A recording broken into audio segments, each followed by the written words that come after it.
Hello, Professor Rudy and fellow classmates. My name is Jerry Schramm, and I'm doing my presentation on media diversity and trade war coverage. I apologize in advance for the buzzing sound that's likely in the background. My computer fan is causing some difficulty with the audio. That's just because multiple processes are running at the same time. Trade war. Is there a trade war? Taxation that can influence profits of international trade. That's what a tariff is. The U.S. has associated tariffs on steel and aluminum, which has then prompted China and the U.S. to engage in a back and forth assessment of tariffs following that initial tariff assessment. The origin of the tariff conflict associated with President Trump's Make America Great Again platform. Notice that low steel and aluminum prices were costing Americans jobs.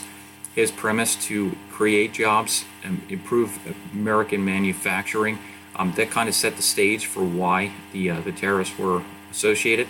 So global tariff for all importing of steel and aluminum reduced favorable trade of foreign steel and aluminum. So these were globalized, not specific to a country, worldwide tariffs that were associated just to help influence the price of steel at home and reduce the low-cost steel that was coming in the country that did not have any taxation, trying to create balance. How the conflict escalated. So the U.S. associated a 25% tariff on steel imports and a 10% on aluminum. China responded back to those tariffs with tariffs placed on U.S. goods. Trump then accuses China of intellectual theft and assesses additional tariff. China more tariffs. Trump threatens with an additional $100 billion in tariffs, thus the back and forth. So each was responding to the other's actions, but it all comes back to the catalyst where the United States issued a worldwide tariff on imported steel and aluminum. So now that I have an understanding of the issue after looking through these media sources, I was able to then offer my similarities, differences, conclusions, all reflected on the media coverage that I did assess through my research. So this is just a picture of multiple resources that are out there, and there are numerous sources. As I went through my research, I went through so many different sources. Most were reporting the same facts. Others were long, some were short, some were detailed, some were very high overview. So I tried to come up with the sources that I thought were most influential. And as the multiple media resources were researched, I thought there was some interesting aspects that I found that I thought was important to place into this presentation, just because I thought that's kind of where the focus is on this week, was to look for those similarities and differences and just the differences in journalism in general. So I'm assessing for similarities and differences. I found one author, Roy Greenslade, who talked about the difference between reporting and journalism. Roy offers that reporting is rapid highlights of an issue, what we get through social media, what we get through quick little blogs that come out, or quick little updates that might be pushed out through our mobile devices. It just hits, there's a plane crash, it just gives you the highlights. Plane crash at such and such, multiple people injured. It's just hitting the highlights. Train derailment, multiple people injured. It happened at such and such a location. That's reporting, just the high-level facts. Once you get into journalism, he defines journalism as investigation, analysis, and thoughtful commentary. And he gives some examples. He says, in that plane crash that occurred, understanding the maintenance records, how long that plane was owned by the company, for train derailment, how much tenure and experience that engineer have, going in depth to the issue and really getting to the nitty-gritty to try and offer a rationale on why these issues occurs. That's what he defines as journalism, that investigation aspect. Gemini Fox, an author for a site called Soapboxy, makes a statement that American reporters are repeaters. They don't go after the facts, they simply repeat information from one another. So that's why multiple sources, as I look through, multiple sources had many similarities. All the facts were pretty well the same. It was the details, it was the additional investigative journalism that caused those differences from one source to the next. But otherwise, they were just the facts, and one source was the same as the next. There was a study that was conducted and suggested 32% of Americans struggle to distinguish fact from opinion in media. I thought that was pretty interesting. As I'm reading through, as anyone reads through a media source, how can you determine where the author is taking some liberties and expressing their own conclusions and where they're actual facts? unless you review multiple sources, it's going to be very difficult to determine what is fact and what is opinion. And multiple sources generally do not tell the difference on that particular website or in publication or even on the media. They don't say this is the opinion of such and such, or these are factual information. These were extrapolated from such and such.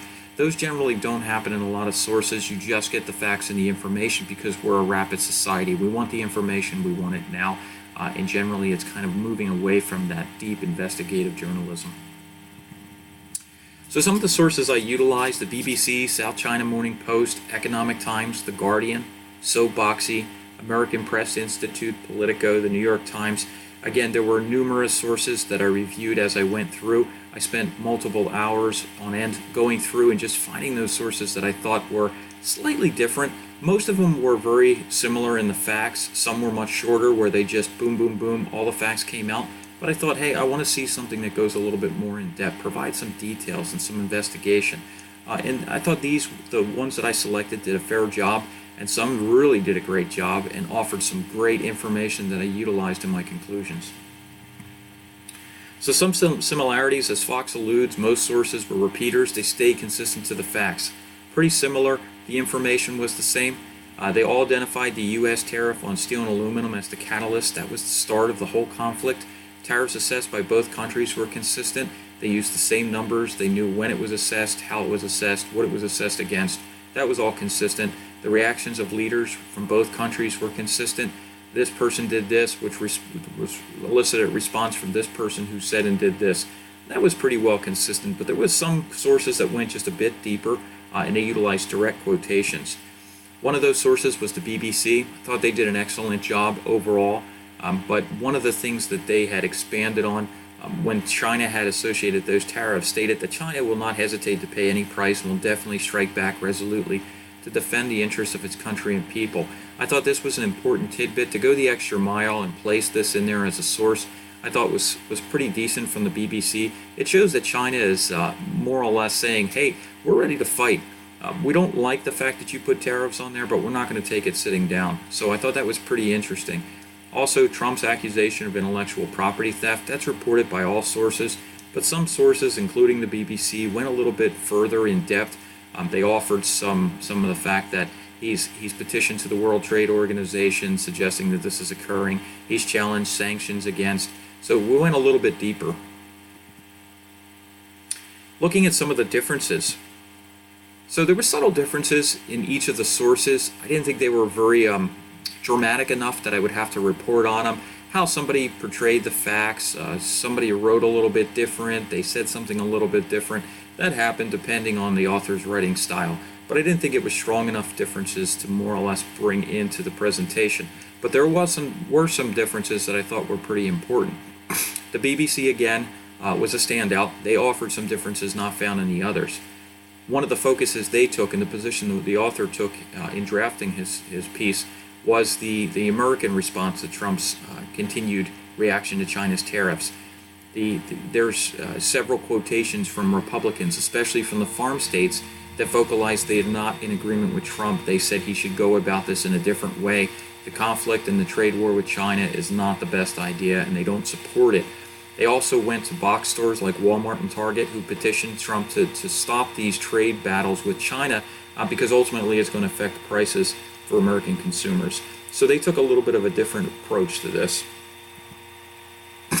The South China Morning Post, they went again in a different direction. The author, instead of the direction like a BBC, they went in the agriculture, and they focused on how the agriculture has an impact on the country and Trump. They suggested that the tariffs were focused particularly on farming states and agriculture because they were key supporters of Trump during his campaign election. So their suggestion in their piece was that China was trying to directly influence Trump politically versus trying to influence the country. So more or less a personal attack. They also offered several details on the revenue reaped from farmers for soybean and grain exports. They put dollar figures to it, and they also talked about the volume that the farming states export to China, more or less again to focus on this is really impactful. China focused this. They knew where it was going to hurt Trump personally and hurt the economy of the United States, hurt the agriculture, hurt the farmers. So it was key detail and something that wasn't as highlighted in some of the other sources. Conclusions. So ongoing conflict. It was very newsworthy. Each of the sources discussed it. They put the facts out, and I thought they did a decent job. So all provided enough information to draw conclusions. After reading, I can certainly speak on the topic. There was a couple of different, again, draftings and writing styles, but the facts were pretty well the same, and it allowed conclusions on what started, why it's continued, and potential resolution. However, as I've offered, I thought that there were a couple of outlets that stood out, some on the positive and some on the negative. The BBC, definitely one of the ones that stood out. They offered a key quote from Trump. Rather than remedy its misconduct, China has chosen to harm our farmers and manufacturers. Again, I thought this was key. It shows that China was focused. This was not just a willy-nilly, we're going to throw tariffs out there to send a message.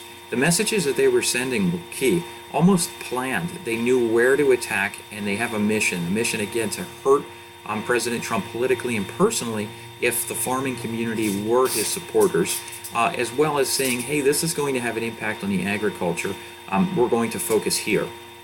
They were also the only source to talk about worldwide impact. Worldwide impact in that if soybean tariffs influence the United States producing those soybeans to China, they have to get those soybeans elsewhere. Well, India, Argentina, and Brazil are exporters of soybeans as well. But they throw a key detail in there that if China has to pay more for soybeans, it's actually going to hurt them more because those soybeans are used to feed the livestock, which then feeds its population, a very large population. So something that they put these tariffs out there to try and influence the U.S., but in fact, if this is an ongoing conflict for a long period of time, it could backfire and hurt them as well. So I thought these were key BBC details that really helped get some perspective on the issue. Another was the Economic Times. This was probably the one detail that, for me at least, I thought helped me create the greatest assumptions and formulate my thoughts on this issue. They state, the U.S. buys little steel and aluminum from China, but analysts say Beijing felt compelled to respond partly as a warning shot ahead of expected fight over technology. I thought this was awesome and interesting. So the tariffs on steel and aluminum really didn't impact China very much. They're not big importers. It's not going to hurt them in the pockets very much. But they decided that, hey, we're going to make an issue of this, and we're going to go ahead and slap the U.S. with some tariffs. So even though the U.S. Association of Tariffs on Aluminum and Steel were the catalyst for this conflict, was China the protagonist? In my mind, I think so. This one statement here suggests that they decided, even though this was a global tariff assessed on all countries importing steel and aluminum to the U.S., I thought this was interesting that China decides, hey, we're going to make an issue of it, and we're going to do it because we think that there's more to come down the pike. So we better go ahead and say no now and be ahead of the game and cause some issue, and then we're prepared as we move down the pike. So I thought this was key. This shows that China was the aggressor in this whole conflict. There was some questionable reporting. I thought Politico, even though they presented the facts, they seemed a bit biased. They tended to focus the negativity away from Trump to say, hey, this is just a leader looking to try and fix what was broken by other presidents and administrators who created trade agreements that really put the U.S. in a negative position. Negative in that China has the advantage and other countries have the advantage over the U.S. as far as import-export.